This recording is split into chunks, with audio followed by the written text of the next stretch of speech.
Unfortunately, too many people confuse the democratic elections of leaders in a republic for democracy by accepting the rule of majority opinion in all affairs. For majorities to pick leaders is one thing. It is something quite different for majorities to decide what rights are, to redistribute property, to tell people how to manage their personal lives, and to promote undeclared, unconstitutional wars. The majority is assumed to be in charge today and can do whatever it pleases. If the majority has not yet sanctioned some desired egregious action demanded by special interests, the propaganda machine goes into operation and the pollsters relay the results back to the politicians who are seeking legitimacy in their endeavors. The rule of law and the Constitution have become irrelevant, and we live by constant polls. This trend toward authoritarian democracy was tolerated because, unlike a military dictatorship, it was done in the name of benevolence, fairness, and equity. The pretense of love and compassion by those who desire to remold society and undermine the Constitution convinced the recipients and even the victims of its necessity. Since it was never a precipitous departure from the Republic, the gradual erosion of liberty went unnoticed. But it is encouraging that more and more citizens are realizing just how much has been lost by complacency.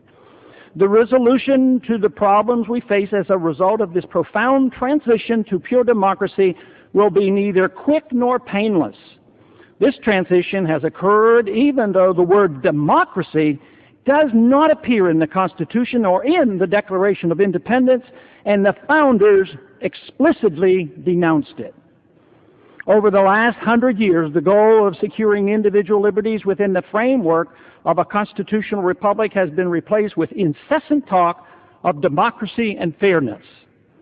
Rallying support for our ill-advised participation in World War I, Wilson spoke glowingly of making the world safe for democracy and never mentioned national security. This theme has to this day persisted in all our foreign affairs. Neoconservatives now brag of their current victories in promoting what they call hard Wilsonianism.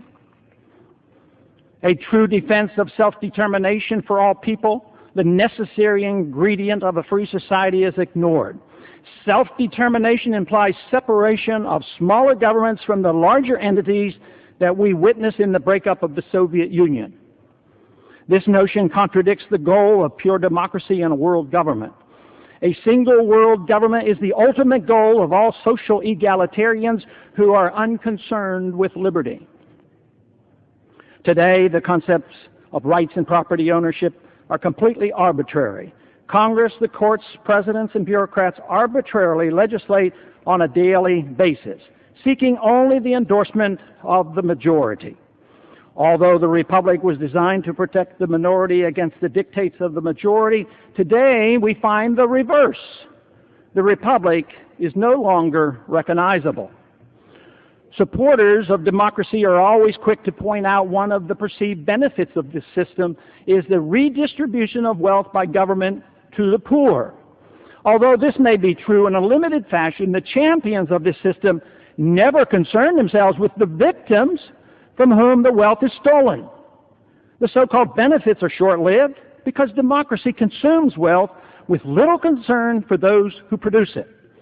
Eventually, the programs cannot be funded, and the dependency that has developed precipitates angry outcries for even more fairness.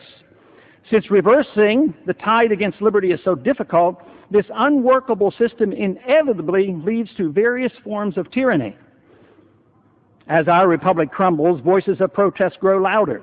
The central government becomes more authoritarian with each crisis. As the quality of education plummets, the role of the federal government is expanded. As the quality of medical care collapses, the role of the federal government in medicine is greatly increased. Foreign policy failures precipitate cries for more intervention abroad and an even greater empire. Cries for security grow louder, and concern for liberty languishes. Attacks on our homeland prompt massive increase in the bureaucracy to protect us from all dangers seen and imagined. The prime